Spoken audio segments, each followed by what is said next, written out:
Alright guys, hopefully you guys are ready for another weekend of jam-packed action, I guess you could say.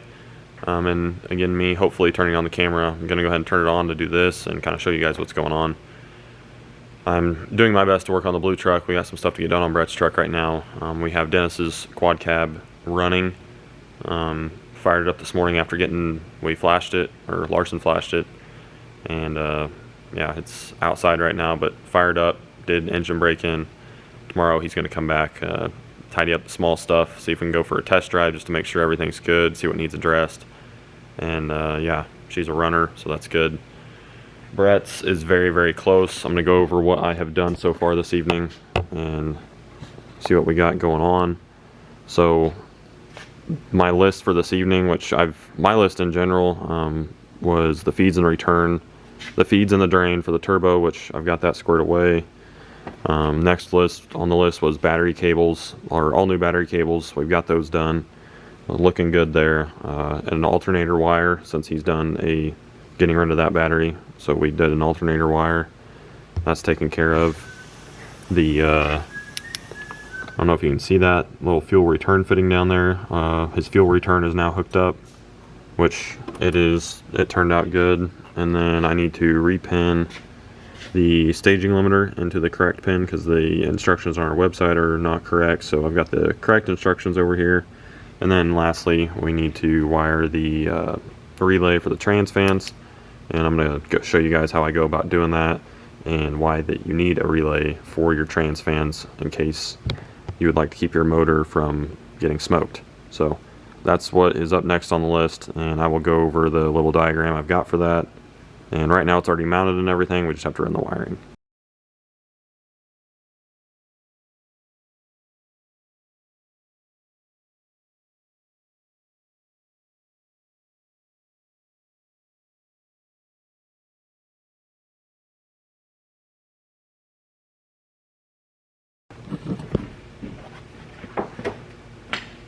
Alright, so if you recognize this end, you probably have a common rail. This is the TIPM end to the battery, so we're going to measure this to cut it to length and do that and put an end on it, and we should be good to go as far as that goes. So we just connected the wires together. So let's see here.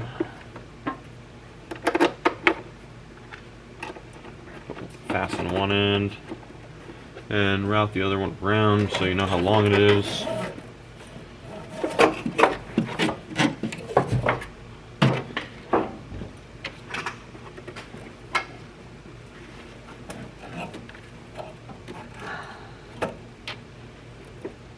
Shit, it's hot.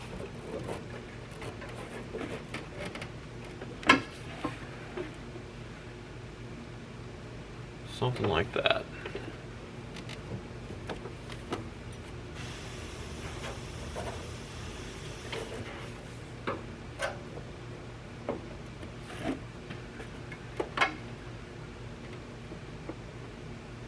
Yeah. Alright, we cut our piece to length, and I'm gonna get an eyelet for this thing. And the bolt's really small, so I'm gonna find a small eyelet hopefully, and we'll throw this thing on. But we're gonna have to solder it, loom it, make it look nice, de-string it, you know, the usual. So let's do that. Hopefully you guys are understanding how I'm doing this. I'm simply putting a solder lug into these little ends. We get these from Kimball Midwest. They're just kind of a dealer kind of thing that comes in and stocks our stuff, kind of like a Napa would. But Kimball's honestly better, in my opinion. Use solder lugs, drop them in, heat it up, and then stick this in and wait for it to do its thing and harden up, and then we're good to go. So it's kind of how it's all working right now. But I need to, as you guys have been seeing, I've been using my brake line tool. And I don't know how many people do this. Maybe I'm late to the game. Maybe there's an actual tool, obviously, to strip big stuff like this. But even the big battery ends, like I use my little brake tool, and it seems to work good. I don't know. But if it's faced like this, you kind of want to make sure you picture this correctly. So needs to go in like so. It's hard to manipulate this big cable, so you really want to make sure you orientate your ends correctly, if that makes any sense. Let's strip this real quick. Measure how much you need cut off. Obviously you can always cut more. If you cut too much, it looks bad in my opinion.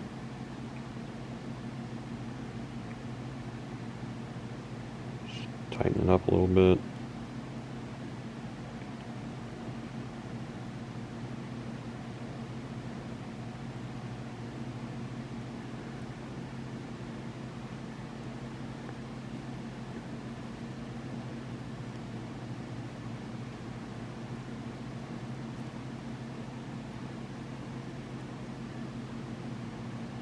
Main thing is not cutting through your wires. Like right there I can kind of feel it going around the strands. So that's where I call it good. Just make sure it's all the way through.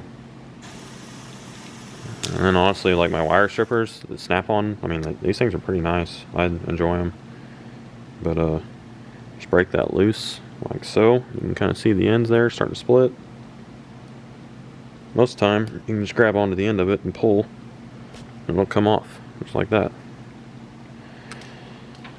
Some small things I've learned just to try and save a little bit of time, I guess. I don't know. But let's do this. If you guys are using these, make sure, like if you drop these in, usually do it with pliers or something. If this stuff gets on you, it literally, like it solders to your skin and peels your skin off. Me and Jerome have done this to ourselves I don't know how many times, and it takes like 3 weeks to actually heal up. And we do it quite often. Started using the vise because we were tired of hurting our hands and our hands being like raw.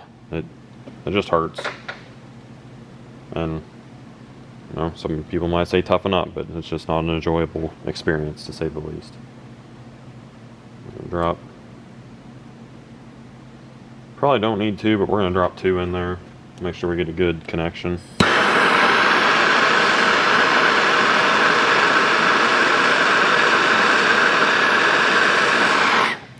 Oh boy. Keep it from overflowing. Preferably this stuff does pop and crackle, and it will get you.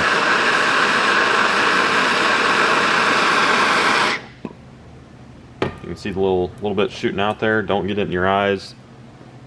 It's happened to Caden. It hurts pretty bad.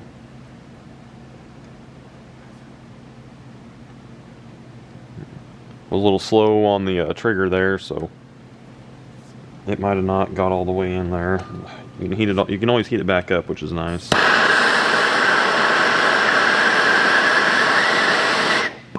It moved a little bit, not much, so I'll wait for it to harden up. Just kind of hold it there till it hardens up, and then you're good to go. Next, what I do, since these hose ends are small, I can fit my loom over that. Obviously, if you can't, you want to put your loom on before, and then basically after that you put your heat shrink on there and you heat shrink the ends. It looks nice. It doesn't look like you just got heat or loom ends just sprawled out everywhere. It looks good, and that's just kind of the goal here. We want everything in the engine bay to look good. So let's get back to it and go ahead and heat shrink this stuff up.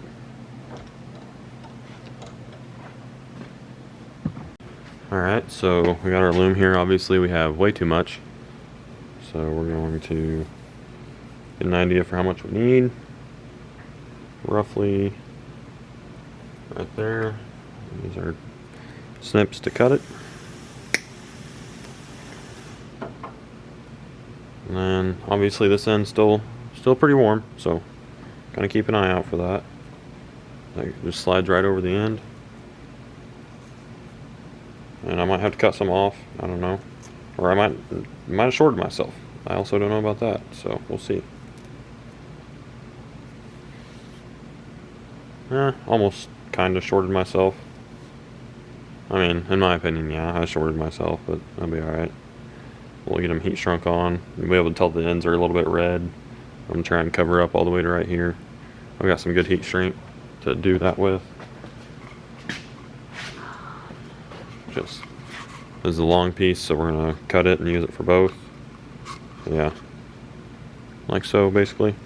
This is really big, so I don't know if this is really the best to use, but it should shrink down enough.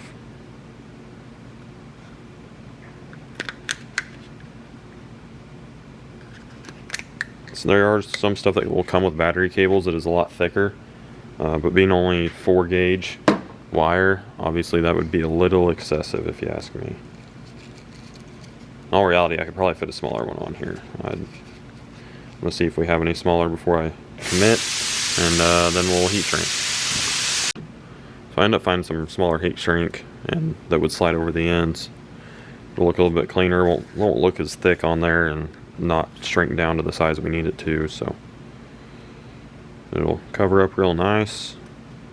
It's a nice look right there. So put both ends on first, and then we will get to heat shrinking this.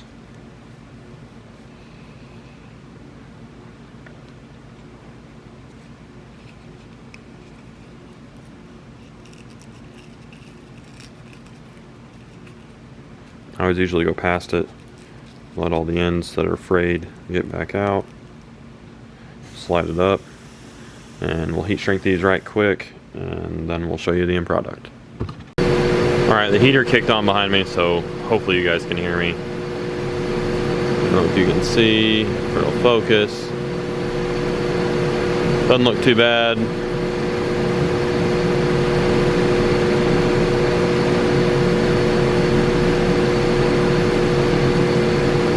Yeah, you get the idea. It's heat shrink, nothing special, nothing new to you guys. It all looks good. Let's put it on right quick. I'm not going to turn the camera off for this part. Might as well just show you guys putting it on. I always show you guys the after of what all I do, and I kind of feel bad that I don't ever actually show me working on anything. And mainly because I'm not patient enough. It takes twice as long to film something and then do it versus just do it and get it done. Trying to do better.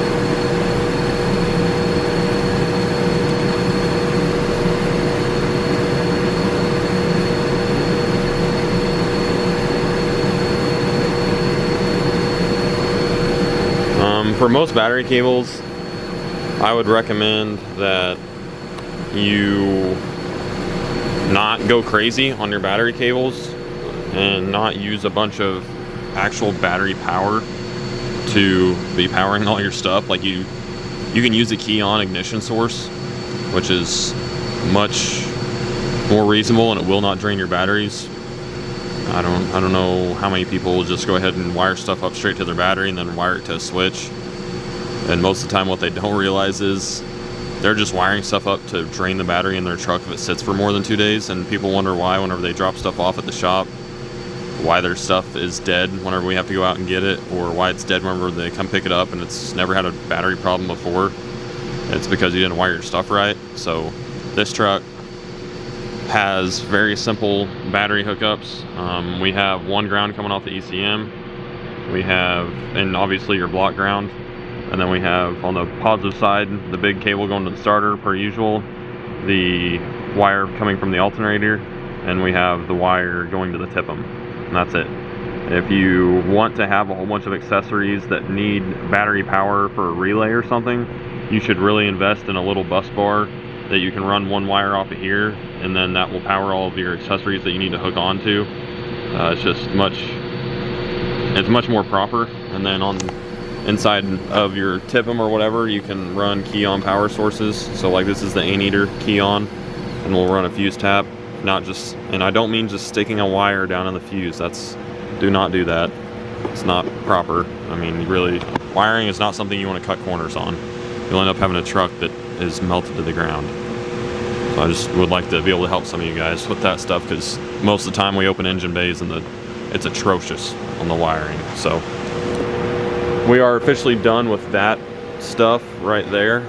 As far as the main powers, obviously we got to hook up the power for the air dog, And we have to hook up key on power for the Anteater, and I think that should be it. And then we got to do our little trans relay wiring. So if you guys want to know how to wire a relay for your trans fan or your external fan that's under the truck for your transmission, we're about to do one, so stay tuned. Alright guys, I'm going to show you how to wire this relay now. So if you're going to pay any attention at any point in time, this would probably be the time to pay attention. I feel like this is somewhat valuable to some people. Everybody just assumes it's common knowledge, and there is some people out there that don't know how to do it. So we have a 5-pin SPDT relay, and if this thing doesn't focus, I'm going to lose my mind. So pretty standard.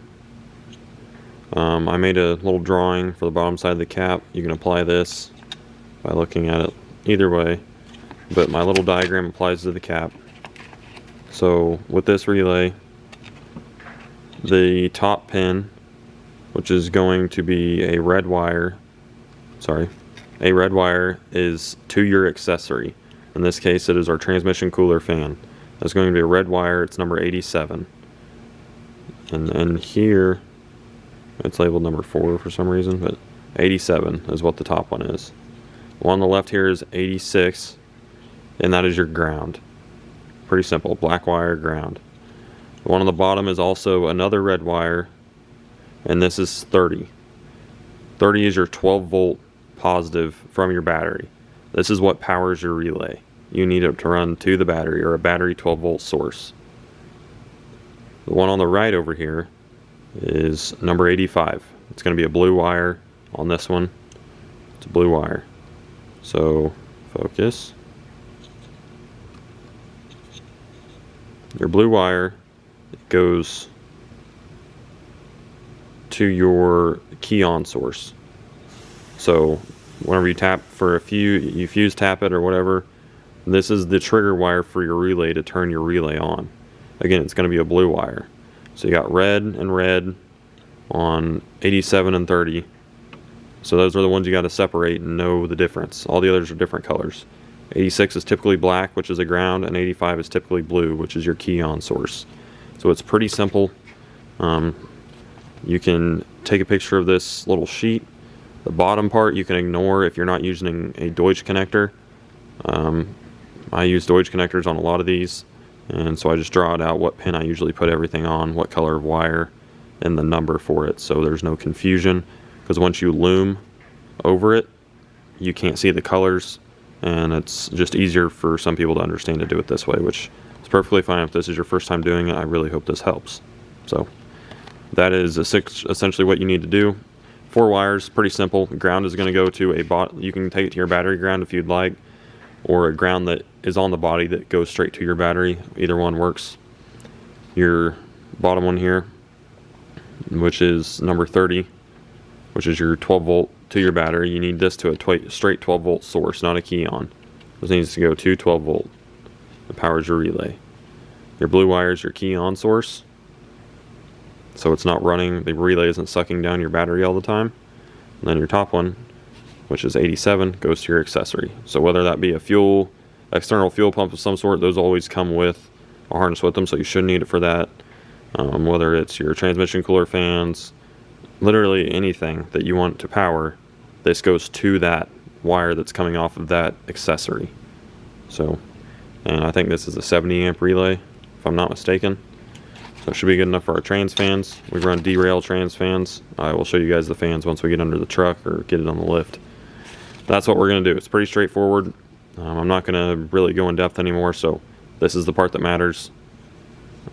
This is what the side of this relay looks like. Try and focus for you guys so you can read the pin numbers, because some of you guys understand this better.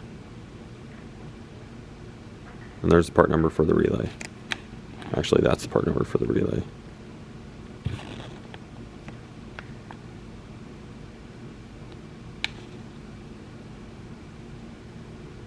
I don't know if you can see that, but there you go. I tried.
All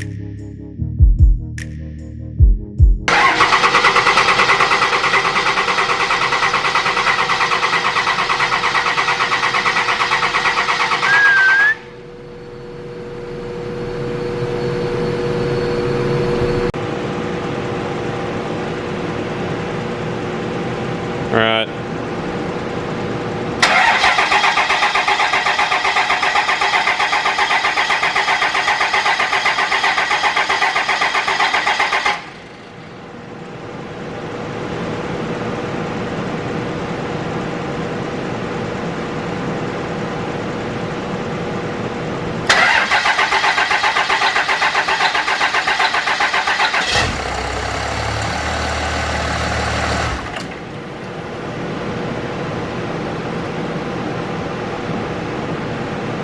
Oh, 60 psi.